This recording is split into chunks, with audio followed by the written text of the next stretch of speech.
Thanks for joining us today. The topic of today's discussion is CMT biomarkers can't wait, and neither should we as patients and families living with CMT. I know many of you, but for those who I don't know, my name is Allison Moore. I am the founder and CEO of H&F. I was diagnosed with a rare cancer in my 20s, and after taking chemo, I had severe onset of symptoms of CMT1A. I had no idea I had the gene. And I ended up with a pretty aggressive form of CMT1A. And I decided to not kick back. I survived cancer twice. So I decided I would start an organization that hopefully would impact treatments later throughout the lifetime of when I started the organization. I think we've made some huge impact so far. Driving a global movement to fast track treatments for CMT, that's what H&F is all about. Why biomarkers can't wait? They are essential to therapeutic development for all subtypes of CMT. There's still many barriers and solutions to the problem that we're addressing today, and you'll learn about that. And we believe the way to a solution is having patients involved. Next slide. What is a biomarker? Simply, it's a measurable sign that helps researchers, regulatory agencies, that treatment developers will understand how a disease is affecting somebody, whether it's changing over time, and whether a treatment is helping patients. Why do biomarkers matter? You can't fix what you can't measure. Most of the time, CMT progresses slowly, and changes can be subtle over time. Without good biomarkers, it becomes very hard to tell whether a treatment is actually working or if a disease is simply following its natural course. That uncertainty slows everything down. For those of us living with CMT, biomarkers mean fewer failed trials, fewer years of waiting, and a clearer path from the lab to real treatments. In short, biomarkers turn patient experiences into measurable evidence, and that evidence is what moves therapies forward. Why does CMT still not have any FDA qualified biomarkers? There's none validated yet. The lack of biomarkers is discouraging big pharma and biotech engagement.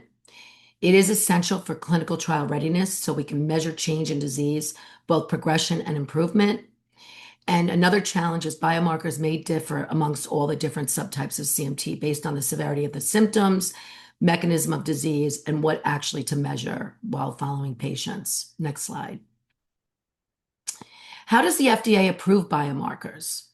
The FDA does not approve biomarkers the way they approve drugs. Instead, it reviews evidence to decide whether a biomarker can be trusted for specific use in a clinical trial. Researchers must show the biomarker is measurable, consistent, and meaningful. The FDA reviews the data and may allow the biomarker to be used to track disease progression or show if a treatment is actually working. For CMT, FDA-accepted biomarkers help make trials faster, clearer, and more likely to succeed, speeding the path to treatments. H&F is collecting biospecimens for biomarker research.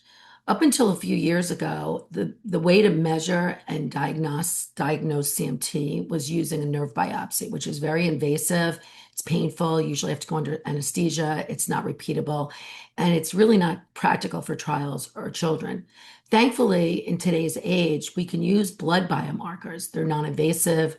They're repeatable. We can collect samples over and over again. It's practical for all ages and trials, and it's certainly scalable. I also like to mention that we're looking at biomarkers that are functional, and you'll hear more about the different types of biomarkers from Dr. Jarpy after my talk. But typically the way that we're measuring CMT, and it is a useful way, is in the clinic using these CMT scales, and they're functional scales. The CMT-FOM is for adults. ONLS is a peripheral nerve measure for adults. CMT pediatric scale for peds. And then there's now the validated CMT infant scale that's used in little babies.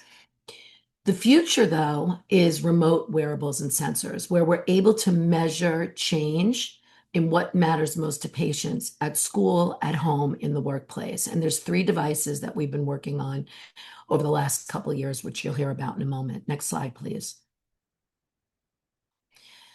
So 2 years ago, we were able to launch our CMT Clinical Trial Readiness Summit. We're going to do it again this year. And during that summit, we launched research studies under the direction of Dr. Kayla Cornett. And as you can see, these are patients with experts doing the scales that we were talking about. And you can see that these patients are wearing sensors. You'll see it in a moment around their neck, around their wrist. And when they're doing some of these walk tests, they're able to wear these measures to even look at drop foot, which is something that is really difficult for patients living with CMT. Next slide.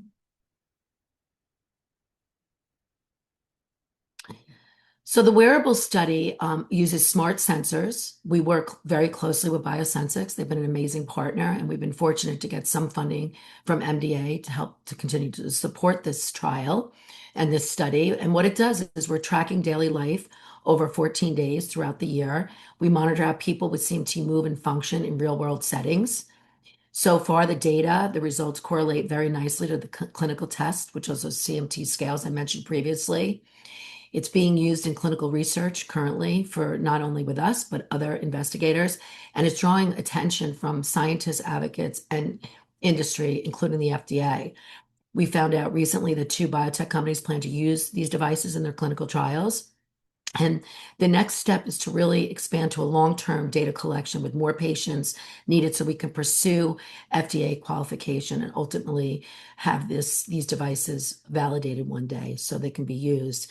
Why does this matter? Well, it's a major step forward in remote data collection, giving researchers and regulatory agencies clear insight into everyday CMT impact and helping to speed the process to treatment development and approvals. So for those, I know some of you, I recognize your names. You'll be joining us at the summit. For those that have not joined us, or they have, but they missed last year and would like to join us again this year, here's a link to sign up. The team will also put it in the chat. Next slide. So what are the solutions to some of these problems? Well, H&F, and this is a decade of work, we've built these platforms and partnerships where we sync the data.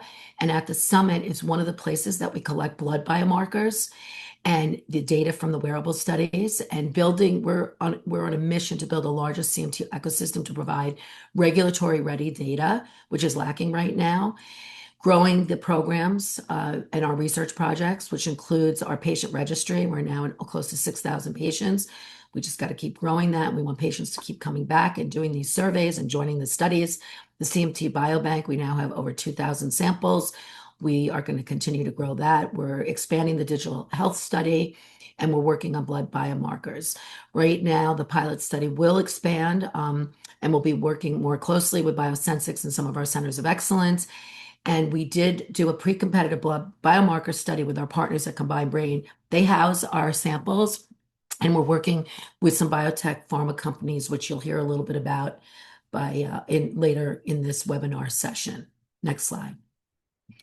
So just to sum up, why is collecting and syncing data important? Well, if you have any of these gaps and barriers not addressed, it hinders the potential success.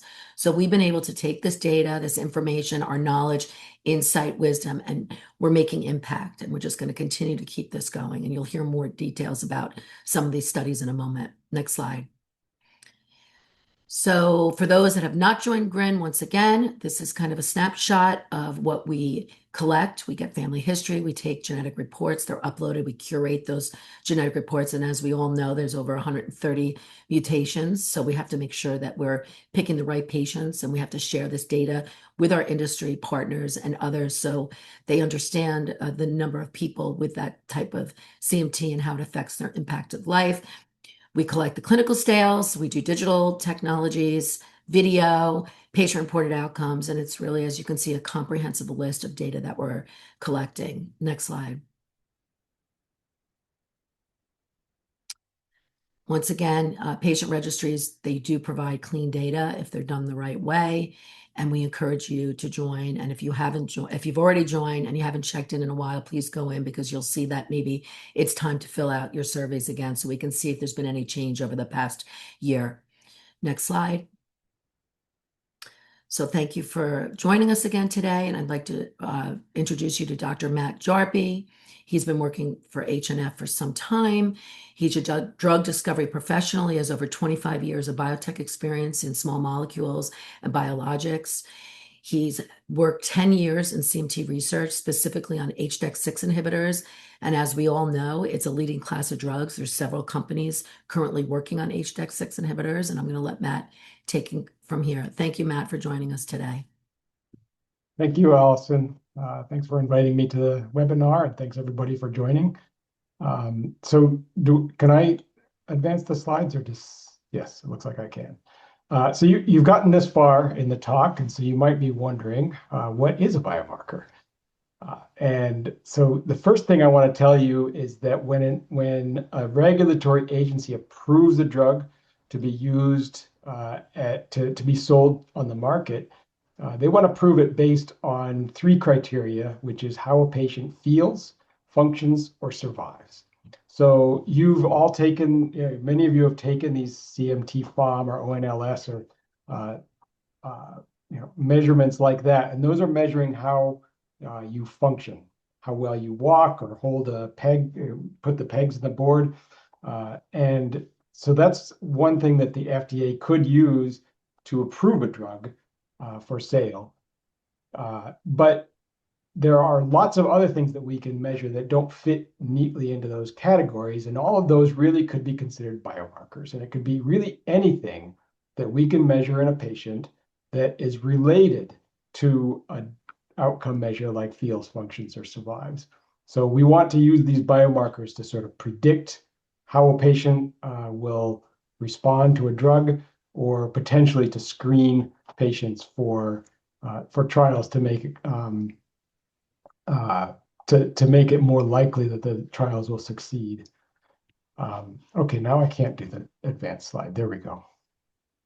Maybe I wasn't ever doing it in the first place. I think it's supposed to be. Okay, so I mentioned that you can use these biomarkers to screen patients. So on the left-hand side, you can see we have a group of patients, and some of these patients are going to respond really well to the treatment. Some of them are not going to have any results at all, and some of them may actually get worse. If we did a trial with all those patients on the left-hand side, we might consider that a failed trial because it didn't work in enough patients. But if we can stack the deck, basically, if we can move the patients into the trial that are most likely to respond well, that would then become a successful trial.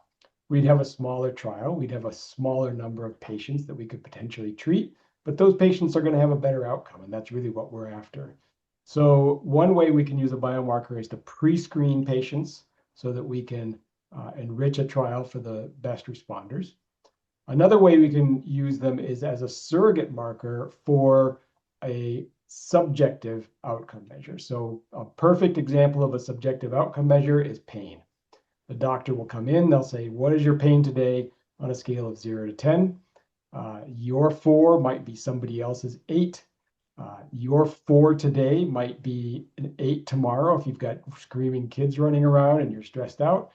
So it's really hard to say what a 4 or an 8 means on the scale. If you were to take a biopsy of somebody's skin and count the number of nerves that are in the skin, you might have a better measure of their neuropathy that could be the same from day to day and would be relatively similar from patient to patient. So that turns it from a subjective outcome measure to an objective one. The objective outcome measure would never be a measure that you could use to get full approval from the FDA because it doesn't relate to how somebody feels, but it is predictive of how somebody might feel. And then the last reason why you'd want to use a biomarker on the right-hand side is speed. We want to get answers quicker if we can. And so this is an example of a trial where patients were treated with a drug for CMT, and they measured the fat fraction of the calf muscle using an MRI. And you can see that the difference between the patients and the treated, which would be, I think these dots are red and black, but it's kind of hard for me to see on the screen. I don't have my good glasses on, but the top ones are the untreated, the the treated ones and the bottom ones are the untreated ones. You can see that even at 43 days, there's a significant improvement in how much muscle is in that calf, in your calf. But you might not see advantage in the patients for a year. So it would be really important to get an early readout. And one of the reasons why you'd want to do this is so that you can fail early. And I know most people, and myself included, do not want to see clinical trials fail. But we want to see clinical trials fail for drugs that don't work. And if we can find that out early, we can move our resources into some other trial, maybe a different dose of the drug, maybe a different form of the drug that would have a better chance of working. So we want to preserve our money so that we can do trials that are going to be successful. And that's why we want to fail early. So that's one of the reasons why we use biomarkers. So a couple of examples of biomarkers that have been used in CMT that you may have heard about. The one on the left is one that I was just talking about, which is the fat fraction and the calf muscle. You all know that CMT is characterized by very weak and oftentimes pretty skinny lower legs. And the reason for that is that the legs are losing their nerve input. And so the muscle shrinks. And if you can measure the amount of muscle in the calf, you can get a pretty good idea of how far the disease has progressed. So in these pictures, the MRI can pick up the muscle because it's black. It shows up black in the MRI, and the fat shows up as white. So more black means more muscle, and they can measure that really precisely in the patients, and you can use that as an outcome measure for a clinical trial. There's one that I've talked about on the right, which is the neurofilament light chain. This is a very commonly used biomarker in neurological studies. It's essentially a snapshot of the number of nerves in your body that are dying that day, or in the last couple of days.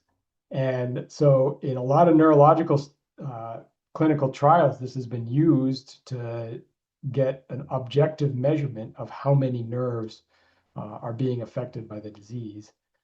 It does look like there is some correlation between, there is some elevated neurofilament light chain in most CMT patients. However, it's been very difficult to correlate that with disease progression. And so although neurofilament light chain is still used in most clinical trials as a biomarker, it may not be the best measurement for disease progression. And so we're actively looking for more of these. Rita Horvath, who's on the line and will be participating in the discussion later, has a couple on the next slide that look really interesting. And they are NCAM and GDF15. And so there's a really nice elevation in these biomarkers in patients. They seem to correlate with disease severity, and Rita will tell you a lot more about this in the discussion. But what these are very promising biomarkers, and I think what we would like to do, in fact, we're setting this experiment up as we speak. We'd like to take the biosamples that are in the biobank right now that you all have contributed at the previous CMT summits, and we want to test these again. So, the number of patients in each of these groups here on the graph. Some of these are there are plenty of patients of CMT1. There's a lot of patients, CMT1A in particular, the PMP22D, which is duplication. There's a lot of patients in that group, but we have a lot more in GRIN. Those people have provided samples not only once, but multiple times over the years. And that'll help us really nail down whether GDF15 or NCAM1 are biomarkers that predict disease severity or show disease progression in patients. And there's one more called periaxin that was discovered a few years ago as well, And we're also going to test that one. So we're taking those samples that you all have provided. They're in the biobank. We're going to move them to a CRO, and they're going to test those biomarkers in an assay. And we'll be able to get a publication out of that. And of course, acknowledge all of you for your hard work in getting to the summits and giving blood. There's another category of biomarkers that I'm really personally excited about a lot, and that is metabolites. We have been focusing on protein biomarkers for a very long time.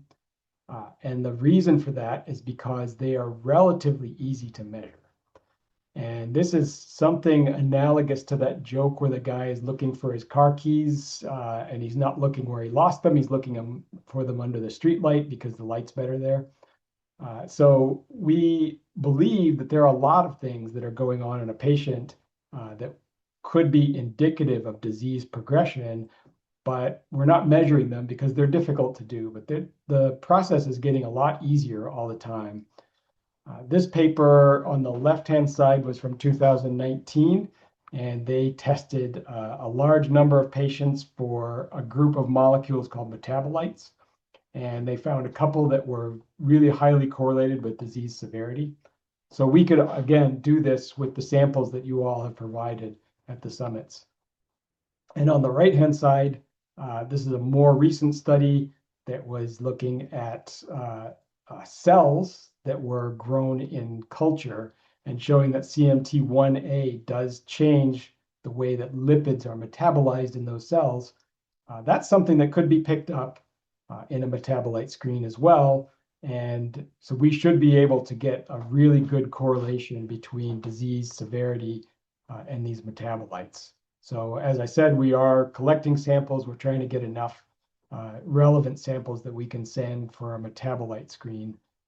The metabolite experiments are a little bit more expensive, and but they, like I said, they will provide a really strong correlation, I think, with disease severity based on the prior results that we've seen. So I will turn it over to Ricardo to talk more about biomarkers, and we'll meet again in the discussion. Awesome. Oh, you're muted, Allison. Sorry. Thank you, Matt. That was an informative presentation. Hello, Ricardo. Welcome. I was just going to give a quick introduction to you. So we met Ricardo through our partners at Combined Brain, who has been working with them to analyze data from a pre-competitive biomarker project that we did with biotech and industry, which I mentioned earlier. Welcome. Thank you. Thanks. Thank you both for setting the stage on biomarkers. So we heard from Allison on, what biomarkers are, what the FDA considers biomarkers. We heard from Matt some early research indicating where biomarkers are. I'm going to be talking more about the science, some interesting candidates. This is early exploration of how we can think about biomarkers for CMT, and I think it sets the stage for where this foundation should be looking next by increasing the patient number sizes for identifying biomarkers. So nice to meet everyone. Please, I encourage you to ask questions in the chat, and I'd be happy to answer them. All right. These are my disclosures. All right. So as mentioned, working with Combined Brain, they generated, a really rich plasma-based, so blood-derived resource by taking various different neurodegenerative or neurodevelopmental disorders, patients from across 29 different disorders, and then they took blood and then they looked at proteins that were expressed in affected versus controlled age-sex match controls. And they did a really broad search across a different set of disorders listed here, and this is kind of a 10,000-foot view of the different disorders and essentially what types of biological mechanisms that they fall into. For example, transcription factors or channelopathies, chromatin modifiers, essentially classifying them by their innate function in the cell. And CMT was one of the ones that came in, so it's in demyelination. I'll talk about CMT a little bit later, but just wanted to highlight that we were interested at first looking at only the pediatric subset. We had some questions about whether or not there were pediatric specific biomarkers that were different from age-related biomarkers in adult onsets. And these kinds of resources offer an opportunity where you can analyze, in the affected pediatric groups, 368 children across 29 different diseases or disorders, and then you have a control population. And the idea is that we want to identify proteins that or biomarkers, potential biomarkers that are specific to a disorder, maybe shared across multiple disorders, show an elevation or a reduction in the affected individuals. Further understand whether these proteins interact with other proteins, right? Could we have multiple biomarkers instead of one single biomarker? How do these biomarkers change across age? Are they related to epilepsy or other aspects of the neurodevelopmental disorder? And that would hopefully bring us to identifying biomarkers specifically for each of the different disorders. Now, this is a really tall order in that there's 29 different disorders. And so you could imagine that you could maybe identify some specific to certain types of mechanisms as listed out on the left-hand side. Just giving you another perspective of the complexities of these kinds of resources and the richness that's embedded. Here, what I'm showing are a few different plots, just categorizing essentially the demographics or the metadata of the different populations we are seeing. So listed here in this table is essentially all of the different disorders organized and the types of variants that one could find or the ones that were profiled. And so, for example, in the first row for CACNA1 related disorder, you can see that a majority of these patients had missense mutations or missense variants. Whereas if you compare it to Kleefstra syndrome or Coulin-de Vries syndrome, you can see that a majority of them are red, meaning that these are deletions. So the type of variant here is also going to be varied and may have a differential impact on the biomarkers. Here's showing the distribution of male to female across the studies, the number of control versus affected individuals for each of the related disorders, and then again, the distribution of the ages. Now, I've talked to you just very briefly about what this data looks like in pediatrics, and for CMT, we had one individual that was a pediatric, majority of them were adults. And so what I'm going to do in the remainder of my talk is really focus on CMT, because I think that's where we really want to understand what's the potential for biomarker discovery in this space. So we took the same data set I told you previously, but now encompassing children and adults. This resulted in 8 duplications, 4 missense variants, 1 protein truncated variant, and 1 that was unclassified. So we had 14 individuals that we looked at for looking at proteins that are changing. So how we do this analysis, and I'm going to walk everyone through essentially how to interpret this plot. Every single dot on this plot is a protein. Its position matters. And so on the x-axis, on this axis here, this is the magnitude of change. So from 0 to the right means that it's up in CMT patients. From 0 to the left means it's down in CMT patients. And as the points go up, the statistical significance goes up. So the higher the point, the more statistically significant that point is. I've also colored here the points that really matter or that really stand out in this analysis of the 14 individuals versus 14 control samples. The ones in blue, that's where we're going to focus. These are all proteins that were downregulated in CMT patients relative to control. And we want to understand, well, what are these proteins? Do they have a certain function? Are they family members? Do they operate in the same pathways? How can we learn about what they're doing collectively? And so we can do what's called pathway enrichment analysis. We want to understand, are these proteins working in some sort of aspect of the organism that tells us more about what their function can be. And we narrowed in on 2 particular pathways or 2 particular classes of what these proteins are doing. And I'll walk you through what those mean. So extracellular matrix organization, it's summing up essentially what is the integrity or the organization of keeping a tissue as its integrity. So what is the structure of the tissue?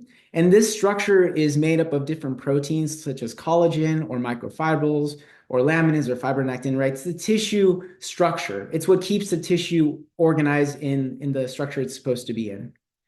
And it's been shown that dysregulation of ECM organization is implicated in fibrosis, cancer, osteoarthritis, genetic disorders, and it thus highlights the importance in pathology.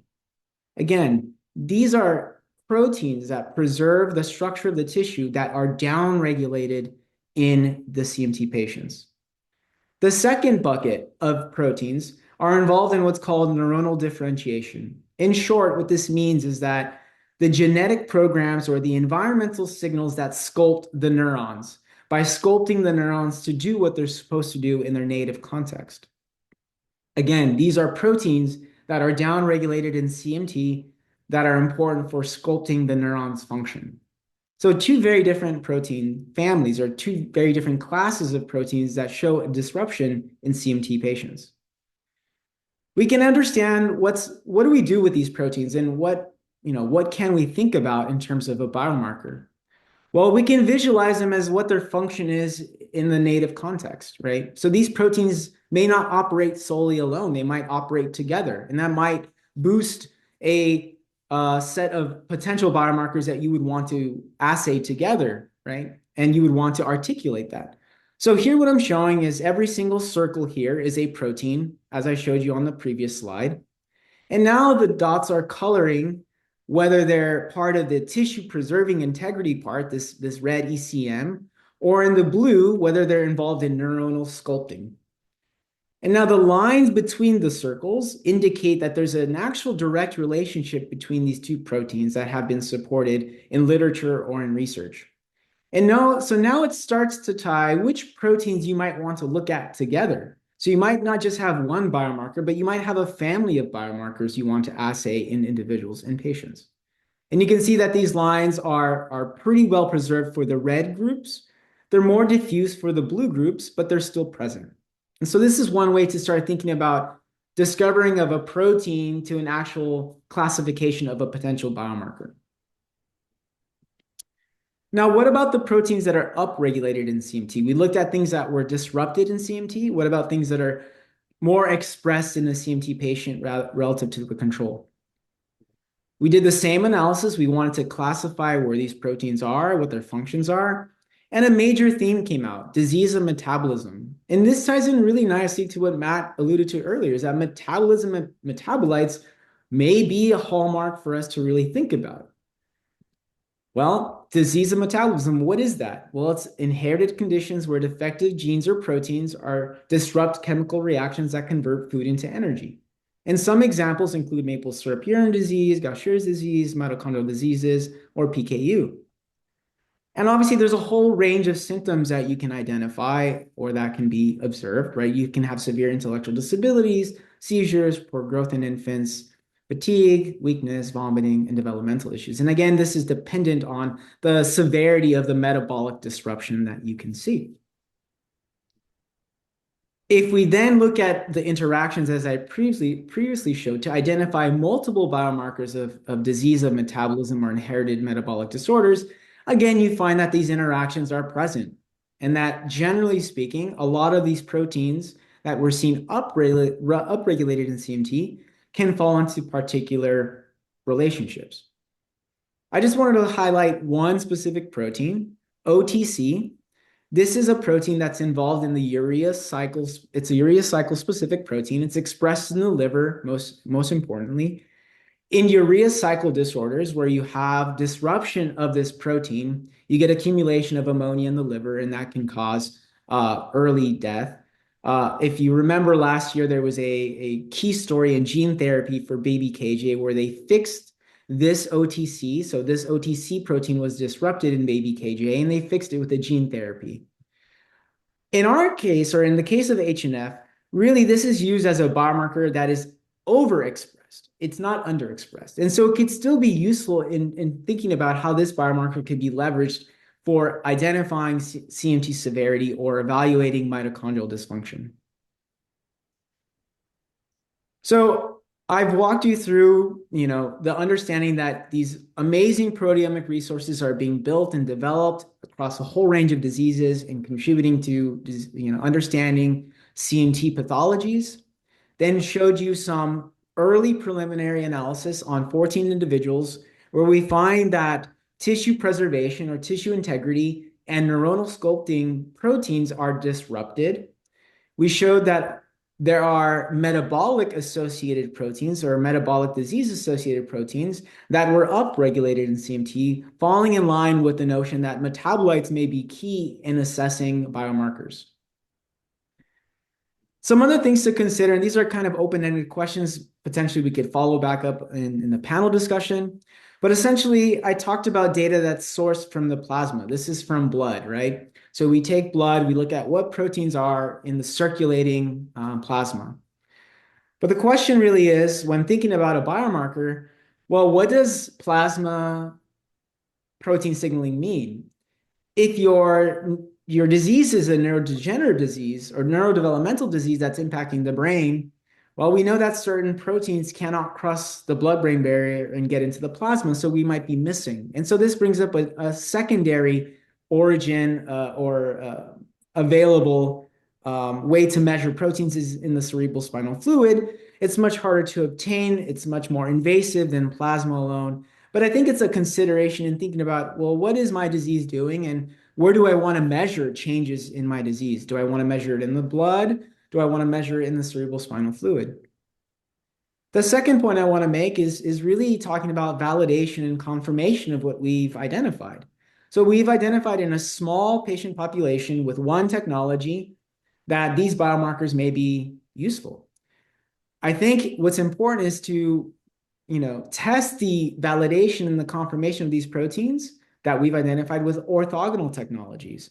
And I think Allison and company have plans on exploring additional technologies as well as increasing the number of patients that we can assess.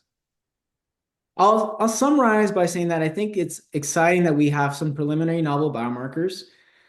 However, again, I think there's much more validation that's needed, an increased sample size to confirm, which I hope we'll be able to see in the coming future. And then also really distributing the biomarkers, not only in a universal sense, but do biomarkers exist for each of the different types of variants? So in a missense versus a duplication versus a protein truncation, is the same biomarker useful? Or are there going to be variant-specific biomarkers that we should look at? So I think this is a really great way to start. I think there's a road ahead for identifying true biomarkers in CMT and other related disorders. Ricardo, that was an amazing presentation. I mean, I really understand better now from the data that was collected, and I so appreciate it. And I think as we get into the Q&A, we'll have some questions, and I have some for you. But let me just wrap up before we get into the Q&A. So why does participation matter?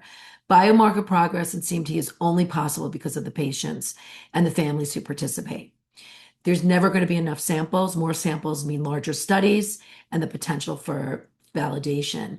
As we continue to use these samples, we're depleting the biobank. So we got to keep these patients coming. And I believe Courtney did put something in the chat. We have these road shows throughout the country where it costs nothing. And if you live close to one of these locations, please pop in. We do sometimes go to these road shows. You'd have the opportunity to meet with us too.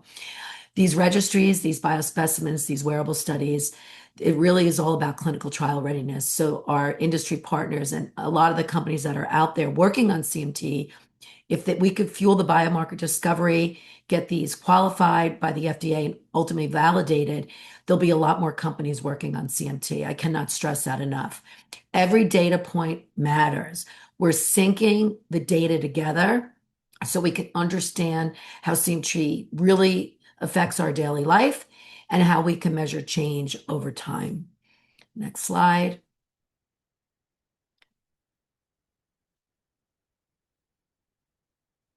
Stella? Yep, it's the next slide. Did it not change for you? It did not change. I think the last slide was just. I can, let me know if it pops up in your screen, but I can read it for you. Does my data or sample really matter? Yes, unequivocally, yes. Samples and data collected today shape the clinical trials, endpoints, and treatments of tomorrow. Families are no longer waiting for progress. We are actively shaping the future of CMT research. Our patient-driven data ensures biomarker development stays focused on what matters most, whether that's walking, balance, hand use, fatigue, independence, less falls, and overall improvement in quality of life. Well said. So why do biomarkers matter? We can't wait. Without biomarkers, trials are slower, riskier, and harder to interpret. With them, we can deliver treatments faster and with greater confidence. So one key takeaway from today's meeting is biomarkers are the bridge between research and real treatments, and patients are the foundation to that bridge. So I think now we can go into the Q&A. Here's another link to the summit that we're hosting at a resort in Maryland. It's about 20 miles from Baltimore Airport. We'd love to see you. Please join us. And let's get into the Q&A. I don't know if there's any questions in here, but I can kick off with one question that I think is very important, and I'm going to direct it to Ricardo. So obviously, this was a small sample size. What are the numbers, if you can give us some advice on what we should be looking for statistical significance? That's a great question. I mean, I think when you have a heterogeneous set of variants that exist with different ranges in pathogenicity. So how severe are the variants that you're seeing? For example, are all of your missense variants the same pathogenicity? Because where the mutations are happening actually can impact a lot and may change potentially the biomarker readouts. So I think it depends on the question you're asking. If you want to get a full universal biomarker panel, I think you can get away with, maybe 30 individuals. Of each variant or type. Yeah, Or I think we hone it. I think the reason I'm asking for all these people on the phone, there's probably a lot of different CMT subtypes. We've done a lot of work, obviously, in CMT 1A. We have a CMT 2A project coming up, and then we're looking at some of the mito CMTs. But for those that want to participate and potentially help fund some of these projects, would we start looking at subsets? And we could talk about this offline, but I think it would be good for people to hear because it is sometimes frustrating when you have a variant that there's no research going on. Yeah, I think the more you can contribute to the actual biomarker discovery process, the better. The way I would think about it is if you have a variant and you haven't contributed, I think contributing would be helpful in any case. So I think the more numbers you have, the better you have for statistical significance of identifying a biomarker.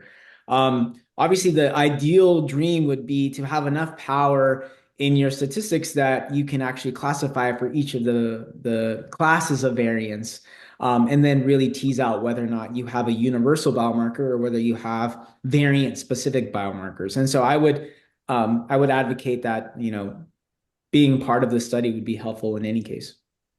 Wouldn't it be wonderful to have a universal biomarker? Go ahead, Matt. We'd love I just to wanted hear to your add, input. that in the biobank that we have now, we have, a little over 100 samples from patients with different types of CMT.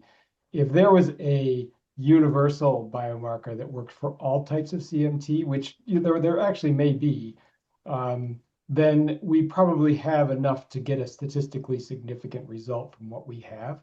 But if we're talking about something that's more subtype specific, we probably do have to build up that biobank. And so I don't want to ever discourage CMT 1A patients from participating, but obviously most of our samples are 1As.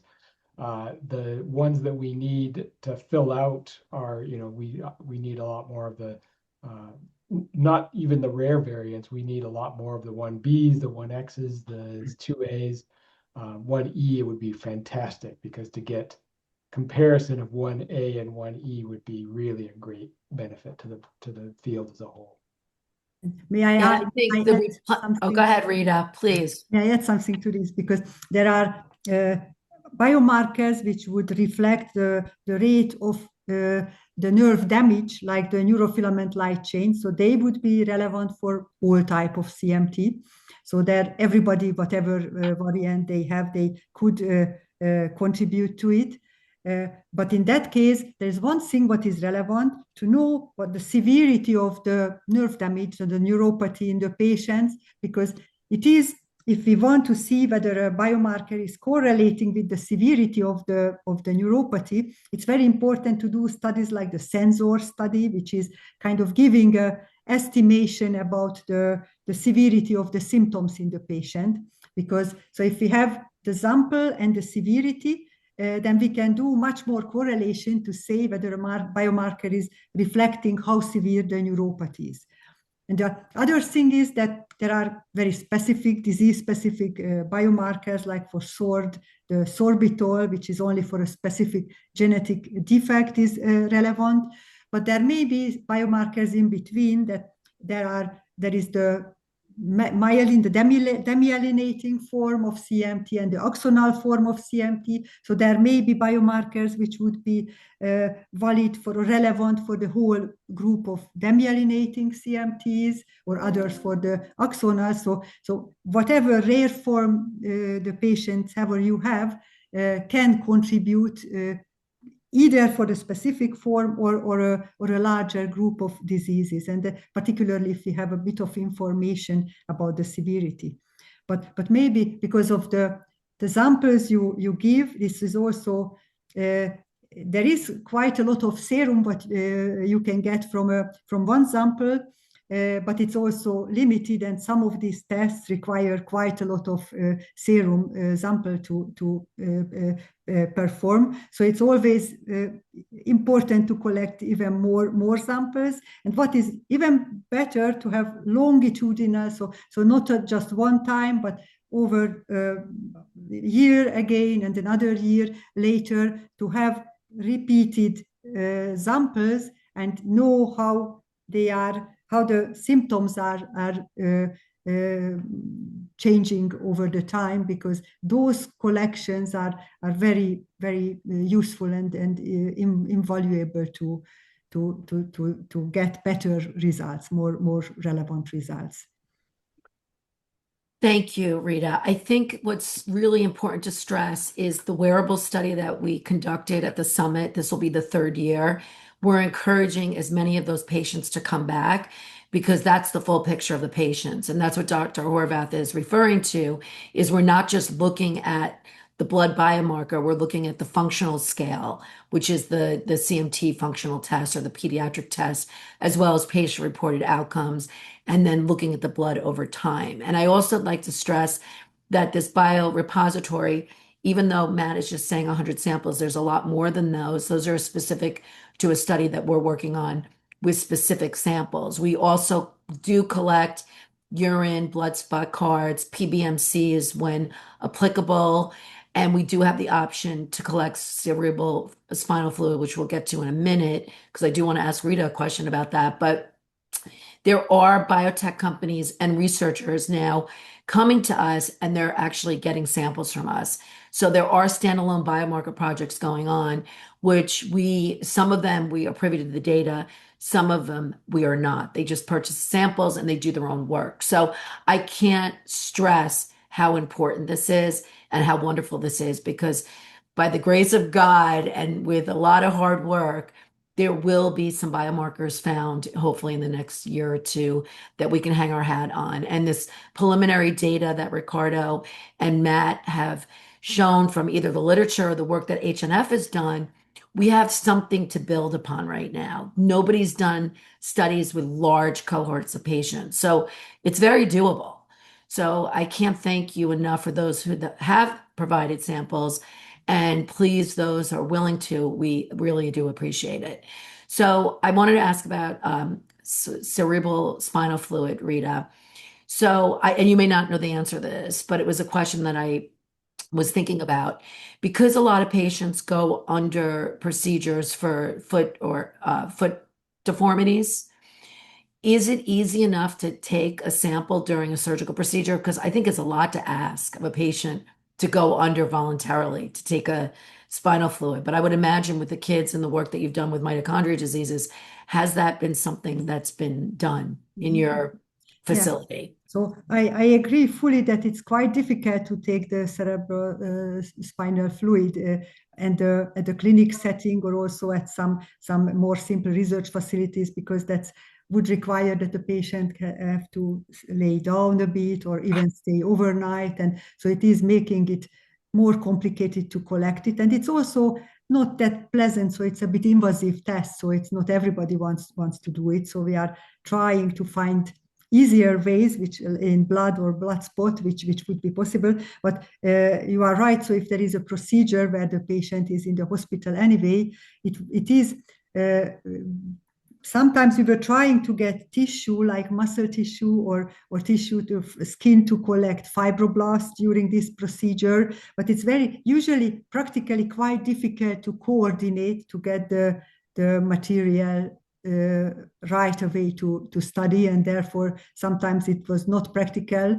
But if it's a possibility that the operation is in a center which can provide some collection of that material, or even, so I guess CSF would be more difficult to collect because the orthopedic surgeons usually, I don't know how trained they are to take CSF sample, lumbar puncture. So practically, I think it can be difficult, but the surgeries can provide other type of material, even nerve tissue in case, which may be also relevant.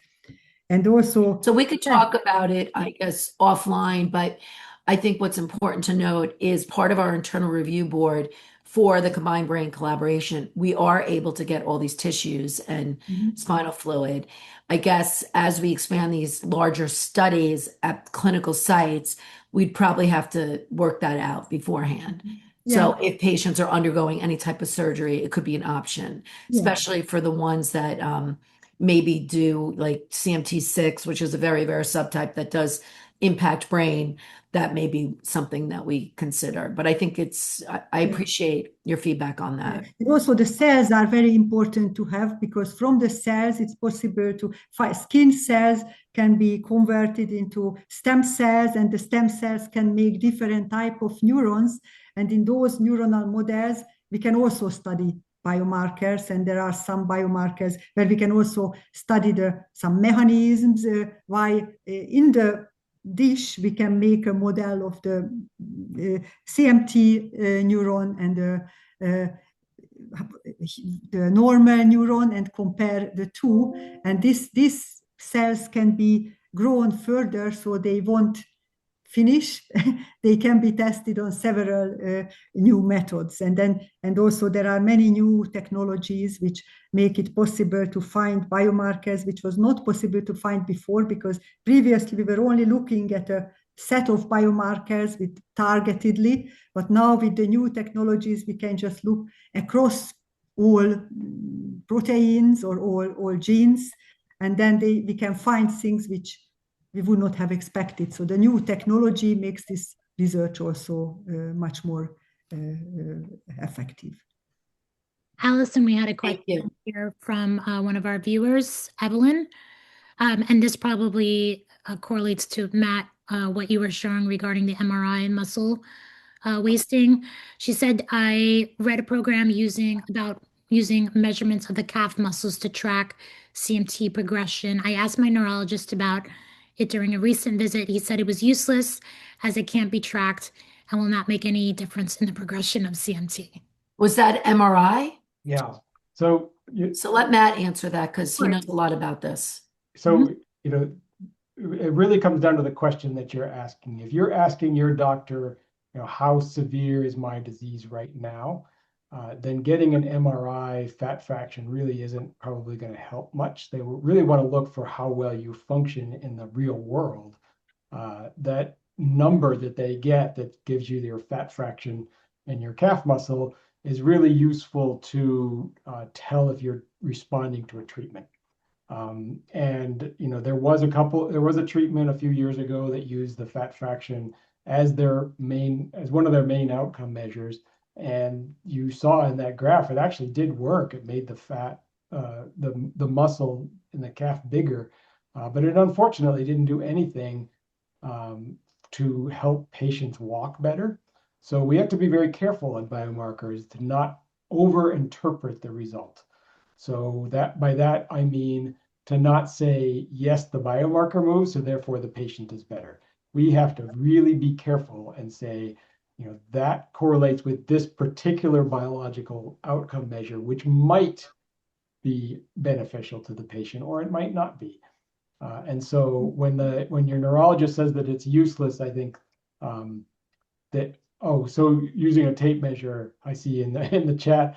Yeah, that probably would not be very helpful, because what we're measuring is not muscle size, but muscle fat fraction, which so that when the muscle breaks down, it can be replaced by fat. So the calf is the same size, it just doesn't have as much muscle in it. So I can see why that would be considered not Maybe I can add to it something that we are starting in the UK a new study across different centers. It's led by Mary Riley at UCL, but we are trying to measure the thigh, the calf, and the foot muscles, so all three levels, and compare the measurement across the different centers, so Cambridge, London, Oxford, and some other centers, and maybe not looking at just one level, but looking at the three levels and comparing them and across centers. We are hoping to find the best way to measure some how the muscle weakness is progressing. And I don't know how it will end up, or whether it will be more useful than just a calf, but we will see it in a few years. Exciting for the foot, because the foot has such a pronounced part of CMT, right, as the atrophies and the deformities set in. I see another question here from Daniel McQuaid, who, by the way, was just welcome to the board of directors. Daniel, nice to see you. You mentioned if you decide to pay for a draw and shipping the sample to a lab, is that possible? What is possible is we can actually send a phlebotomist to anybody's home. The issue is, though, right now we don't have the funding to spend the money to send the phlebotomist. But if somebody wanted to underwrite their own sample and get a phlebotomist to go to their home, it runs about $500, give or take. We certainly can do that. Thank you for that question. So I see another question here, and you're in luck today, Forrest Hudson. Rita Horvath happens to be an expert on these types of CMTs. So he's mentioning that he has 3 copies of ours. Is that significantly important? I have ours, 3 copies of ours. Yes, it is actually very unusual, I have to say, because it's usually not the type of mutation what is affected in ours, because ours is a kind of adding, it's a enzyme which is adding an amino acid called alanine to build into the proteins, and there are usually just simple nucleotide point mutations. So there are just one small spelling mistakes which are causing this disease usually, and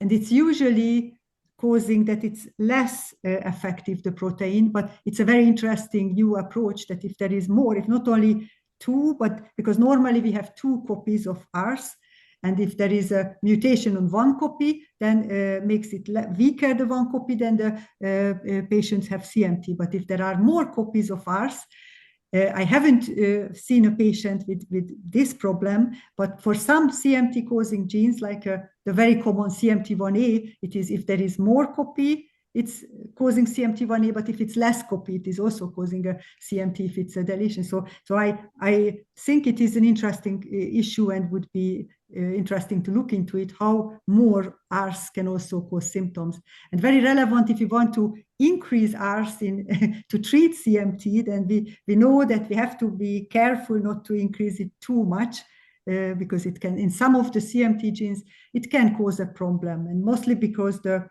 are different proteins which are needed to make the myelin, and the ratio of these proteins is very important. So if one of them is too much or too little, then it can disturb the whole formation of the myelin sheet. Yeah.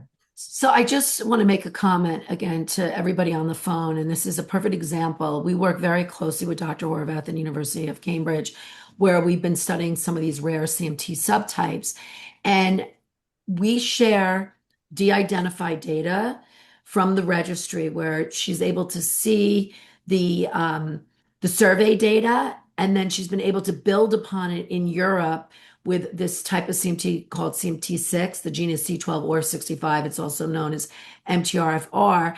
And what Rita has done is a retrospective study where she's gone into the literature, identified patients through other institutes to collect data so we better understand that form of CMT. So when you look at the class of drugs, which is Rs, GARs, YARs, there's so many of them.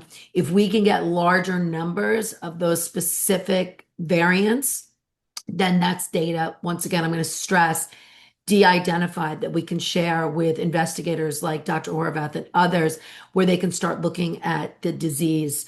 Not only would we have the blood, but we'd be able to show what the symptoms of the disease and the function limitations are.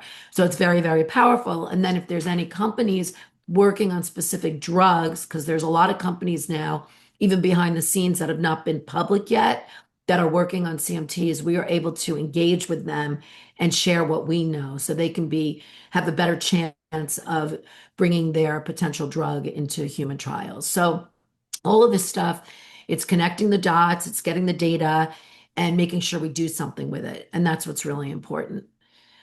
Are there any other questions, Estella, or anybody else, like the speakers, have anything they want to ask that we maybe aren't thinking of as scientists?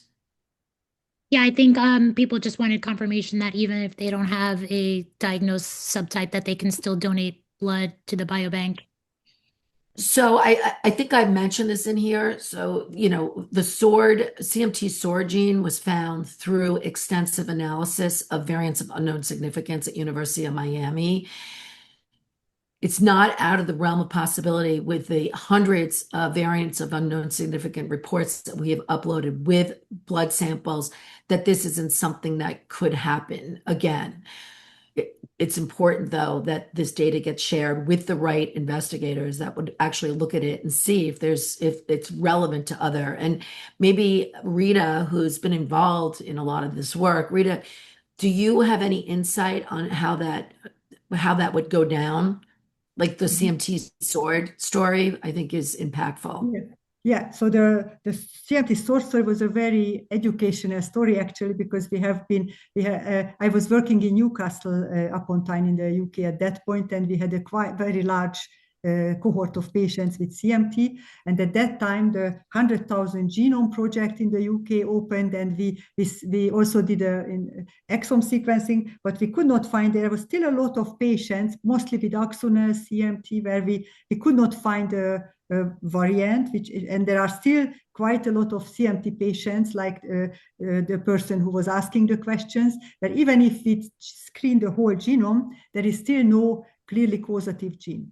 And then it later on turned out that there are parts of the genome which are very difficult to study, because there are other genes are masking them, or they are in areas where we would not expect that there is a change.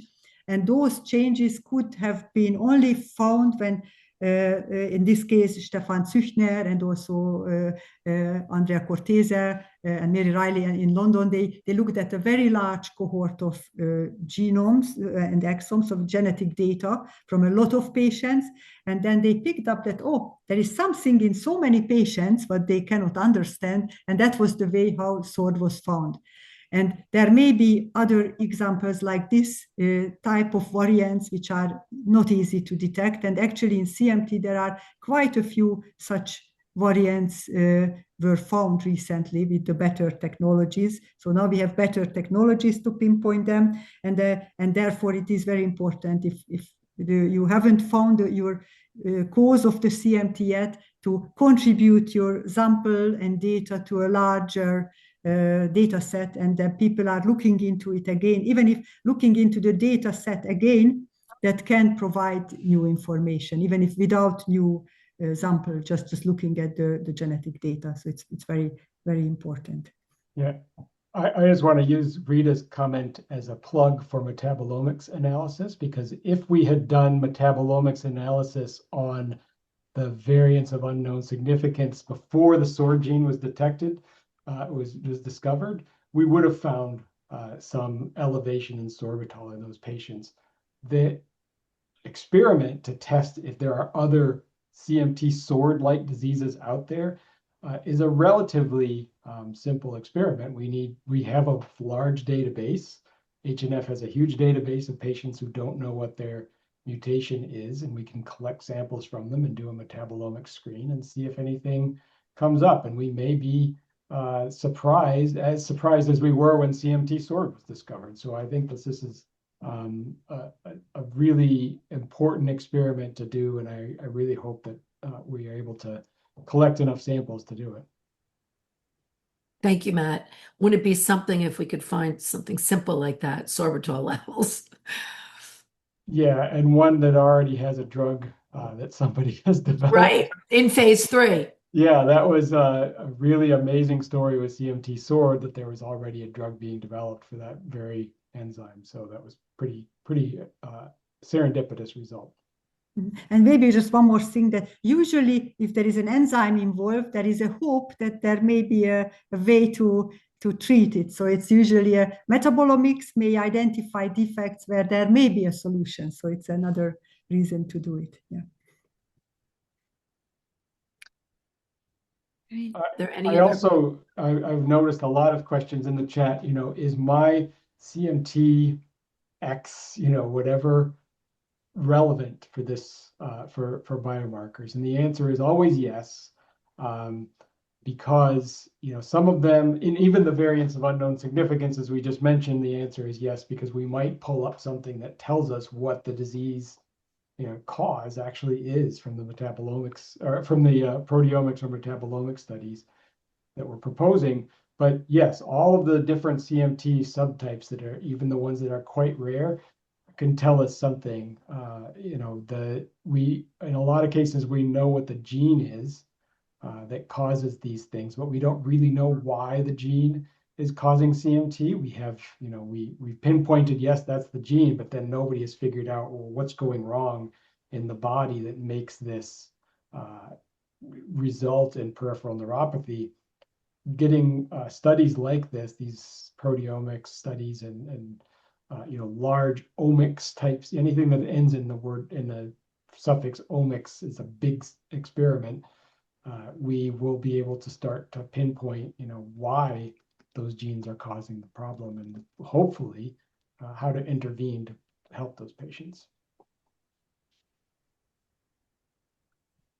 Thank you, Matt. I don't think we have any other questions. We have a few comments here. I know not everyone is asking questions specifically about biomarkers, so we also shared HNF patient resource page on there where we cover many other topics. And of course, we encourage you to visit that and reach out to us as well via email with any additional questions. Allison, does anyone else have any closing remarks or calls to action? I would just like to thank everybody. We had a really good turnout today. We appreciate you taking so much time out of your precious day. We do encourage you to join GRIN. You can reach out to Courtney, Estella, or I. Courtney, if you could put all our emails in there. We welcome meetings, phone calls, if you want to learn more about the extended studies. I always have to do a plug for funding. The more funding we get, the more work we can do. Not necessary, just even giving your samples is really useful to us. But if you have means, we do have a donation page that Courtney will also put in the webinar chat. And we really hope that you'll be able to join us at the summit this year. We can house up to over 300 people this year. And it's really a wonderful event, not only for conducting research, but making friends. And it's just a great time. So thank you again, Estella, for putting this together for us.